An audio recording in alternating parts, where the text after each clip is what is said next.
To learn about the off-grid lifestyle and to be inspired to live your dreams, click subscribe so you don't miss anything. Hit the bell notification. Well, we had disaster strike here at the little tiny house. This winter freeze we're having is really playing havoc on anybody trying to live off-grid, I am sure. We're staying very warm, but we're struggling a lot with everything else. I've talked about it quite a bit that winter is the biggest downside to living in Missouri off-grid. It would be a lot nicer if you could live in Florida or Texas or Mississippi.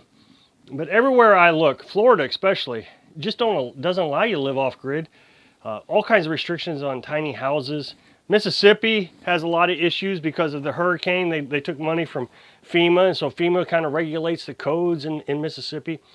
Texas has a lot of restrictions, believe it or not. You wouldn't think it, but they just don't like the idea of you living off-grid. Missouri, Tennessee, Alaska, those kind of states, Hawaii, believe it or not, doesn't really have a problem with living off-grid. Maybe we should move to Hawaii. But winter is always a struggle in Missouri, just like in Wisconsin or Michigan or Montana, I suppose.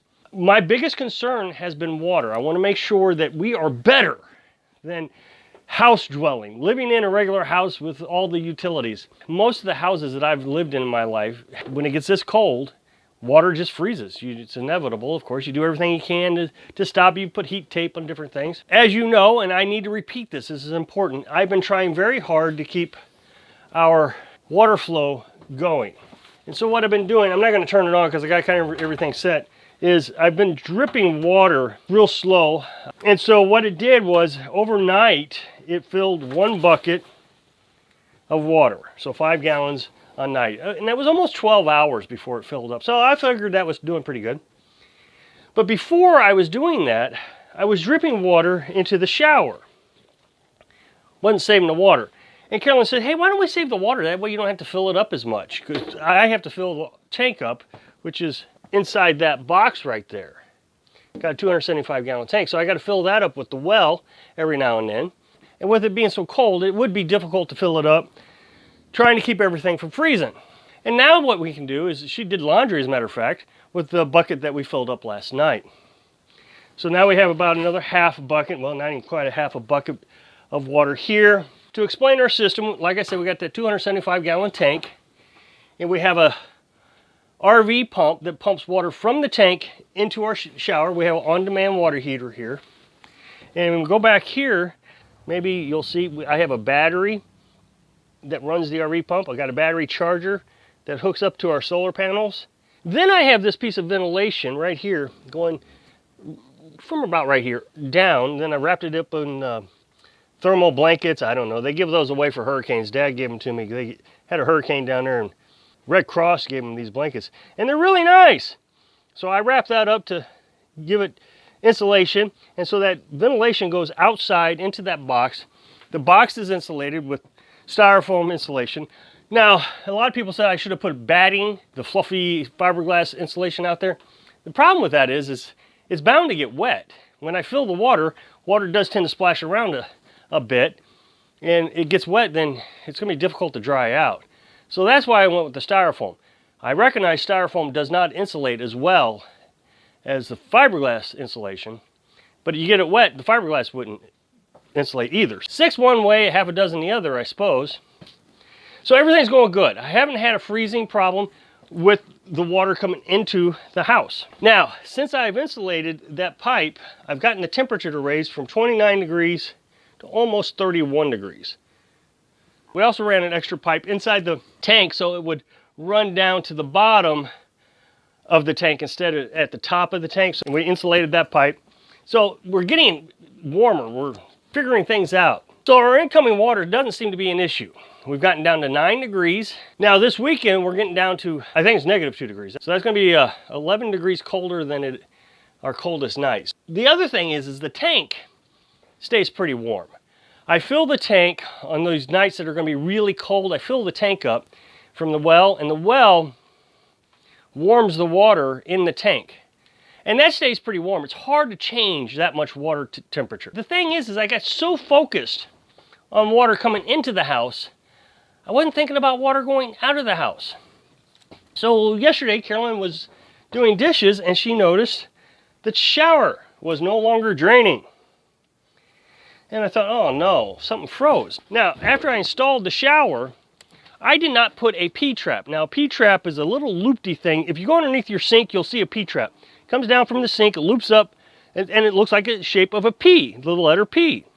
And then it goes on out. That P-trap keeps odors coming from your septic tank or your city sewer, whatever you got, back into the house. Well, I don't have that problem because mine goes into a broken septic tank.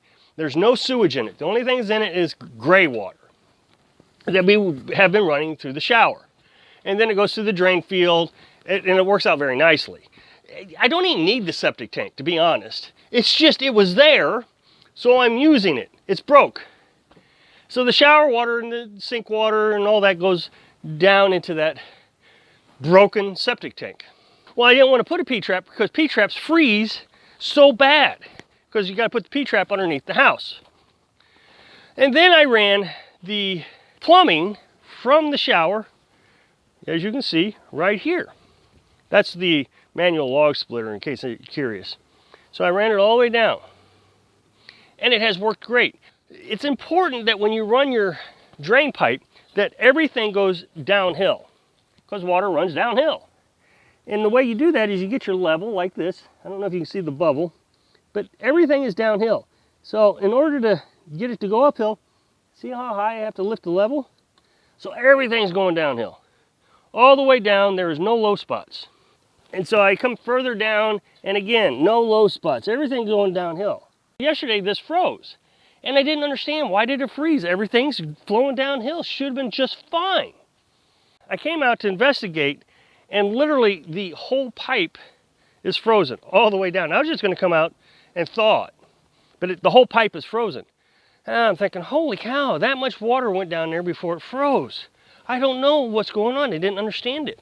So I got up underneath the trailer, I made a cut right here, because I thought, well, it's probably not frozen underneath the trailer yet, but it was. You can see right there, that's a hunk of ice. So that came out from underneath the trailer.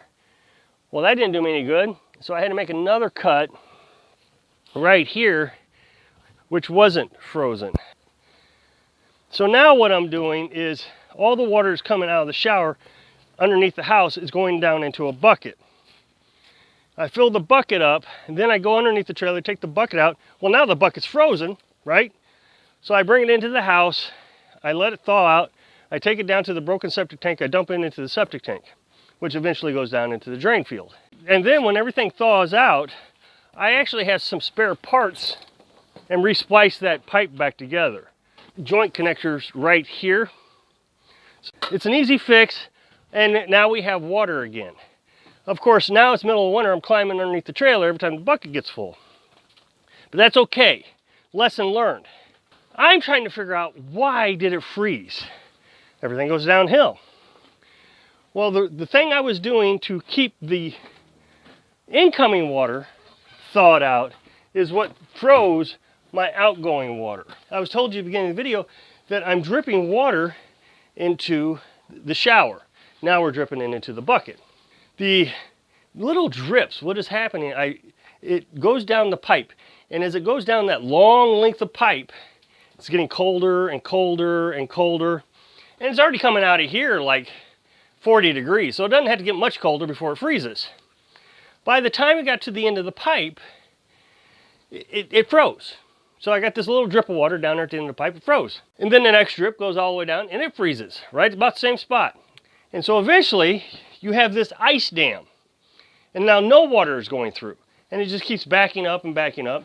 And then of course you wake up in the morning and you fill your coffee pot, you wash your hands, and now you're filling the pipe up with water. I mean, significant amount of water. It freezes.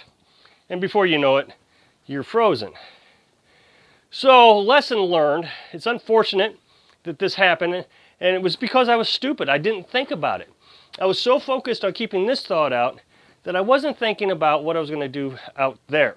So from now on, when I got to drip the water, it's going to drip in a bucket. What my goal is to keep that box warm enough where I don't have to do this. But it is so cold that I don't think I'm ever going to get around this. I know when I lived in a regular house, I bought a house, it was an old house, it froze every year.